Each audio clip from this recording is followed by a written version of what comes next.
Hello, my name is Eric Clopper. My one-man play, Sex and Circumcision, an American Love Story, premiered at Sanders Theater on May 1st. Now my play, my magnum opus, is a definitive refutation of neonatal circumcision, a grave human rights violation. Now, the first press about my play is an article in the Harvard Crimson under the startling headline, Harvard Reviewing Employs Nude Anti-Semitic Rant in Sanders Theater. Now, it's ironic. I predicted right in my play that I would be accused of discrimination because I criticized my Jewish culture.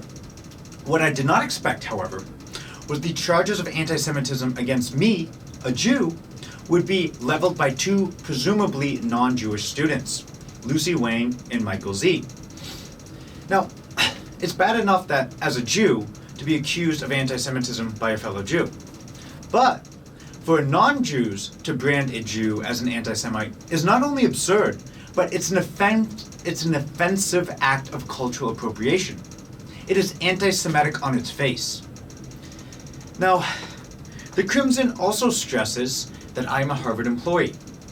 While it is true that I work at Harvard, and while it is true that I perform the play in a Harvard venue, Sanders Theater, I emphasize not once, but twice, that I was speaking only for myself, and in no way representing the views of Harvard or any of its affiliates. To what extent does Harvard have the right to dictate its employees' political views or artistic expressions, whether they occur at Harvard or elsewhere?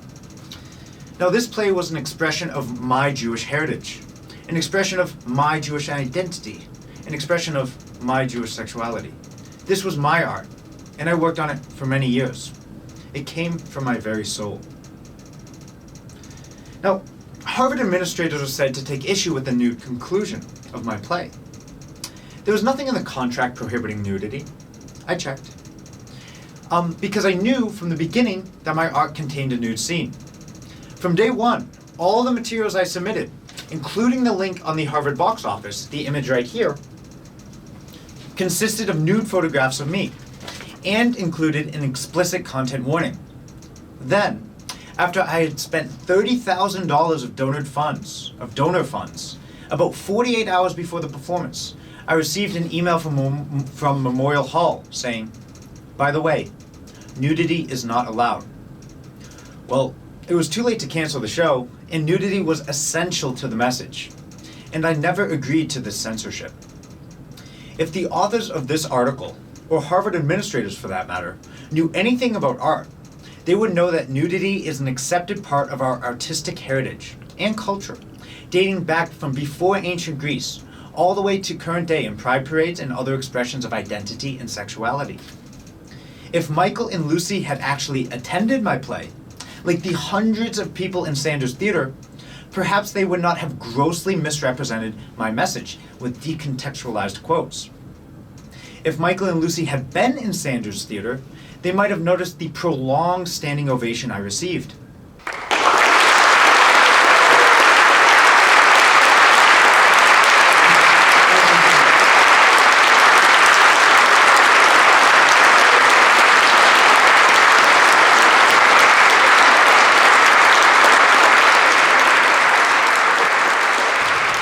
From the hundreds of people who actually attended and were in a position to interpret my expressions of my Jewish identity and my Jewish sexuality. Clearly, Michael and Lucy were not there.